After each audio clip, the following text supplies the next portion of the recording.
ahli, bagaimana jika alat bukti berupa visum itu dia mengambang gitu? Artinya dalam perkara ini ada perbandingan dua visum.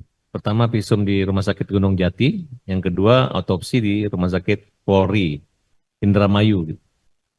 Hanya ada penambahan satu, kematian tidak wajar, kedua ditemukannya sperma tanpa menjelas dan tanpa dilakukan tes DNA. Nah, di situ persoalannya. Sehingga hanya kalimat satu, kemudian jaksa memP21 perkara tersebut, kemudian menuntut hukuman mati, divonis hukuman seumur hidup. Baik, ahli jelaskan. Tadi ahli sudah sampaikan bahwa kalau terjadi dua alat bukti dengan objek yang sama, sebut saja tadi hasil pemeriksaan yang berbeda, mengalirkan kesimpulan yang berbeda, sementara yang satu mengatakan bahwa itu adalah dengan surat visum et repertum mengatakan sebut saja kasus ini adalah A, misalnya begitu. Ternyata visum et repertum yang dibuat oleh orang lain B, kan tinggal diuji saja gitu. Mana yang memiliki kekuatan itu? Sesungguhnya kalau pada saat itu langsung dia adalah second opinion atau mengundang pihak ketiga. Dulu kalau ahli rekomendasi ya dari ID bagian kedokteran forensik, mereka yang lebih netral, saya kira itu lebih jalan penyelesaian yang terbagus ya. Kalau tidak, itu secara proses penyidikan kan bisa dites aja di situ.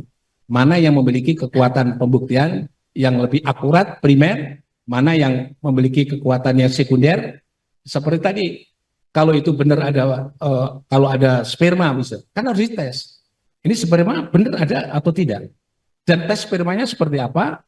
Dan kalau bisa dibuktikan lagi, sperma itu milik siapa? Kan ada pelakunya sudah dikumpulkan semua.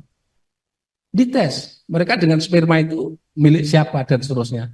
Sehingga menjadi pasti, kalau hanya, oh ada sperma, itu sperma kapan? Hari ini, kemarin, lusa, atau kapan?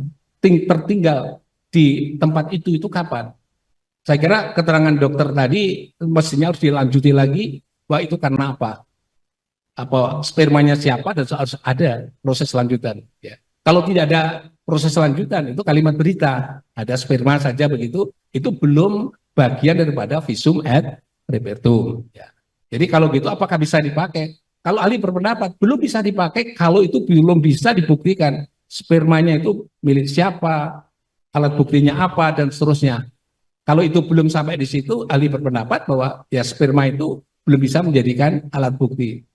Sebut saja kalau itu benar ada, itu sekunder karena belum bisa memastikan kebenaran adanya sperma tersebut. Tapi terkait dengan masalah kondisi fisik, saya kira itu mestinya karena berdasarkan objek yang nyata, mestinya tidak boleh ada perbedaan di situ. Entah itu dari independensi rumah sakit kepolisian Republik Indonesia atau dia adalah independensi dari kedokteran.